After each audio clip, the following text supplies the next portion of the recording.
Hi అండి, అందరూ ఎలా ఉన్నారు? బాగున్నారా? ఈరోజు ఉదయాన్నే నేను కాఫీతో డే స్టార్ట్ చేశానండి. ఈరోజు శుక్రవారం కదా, ఉదయాన్నే తలస్నానం చేసి అమ్మవారికి పూజ చేసుకున్నాను.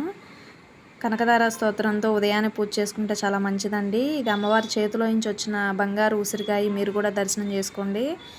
మనం పూజ చేసేటప్పుడు కనకదార స్తోత్రం పెట్టుకుని పూజ చేస్తే చాలా మంచిదండి. ఈరోజు ఓ బ్లౌజ్ ఉంది, ఈ బ్లౌజ్ స్టిచ్ చేశాను. ఇది పైపింగ్ వేసానండి, సన్నగా భలే వచ్చింది నీట్గా. ఇలా డబుల్ పాదంతోనే పైపింగ్ వేసాను, చాలా సన్నగా వస్తుంది. మీరు ఈ పైపింగ్ వేసుకోవటానికి 1 ఇంచు మార్క్ వేసుకున్న క్లాత్లు క్రాస్ కటింగ్ చేసుకోవాలి. ఈ క్రాస్ కటింగ్ మూలన మనకి పైపింగ్ వేసేటప్పుడు మలుపు తిప్పేటప్పుడు చాలా నీట్గా వస్తుందండి. ఇక ఫైనల్ లుక్ ఇదండి. బ్లౌజ్ చాలా బాగా కుదిరింది.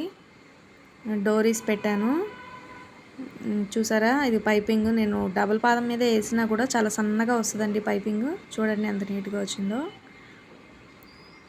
ఆ క్రాస్ కటింగ్ మూలన ఇక్కడ ముడతలు అనేవి రాకుండా నీట్గా వస్తుంది. శారీకి ఫాల్ ఒకటి వేసాను. Bye friends.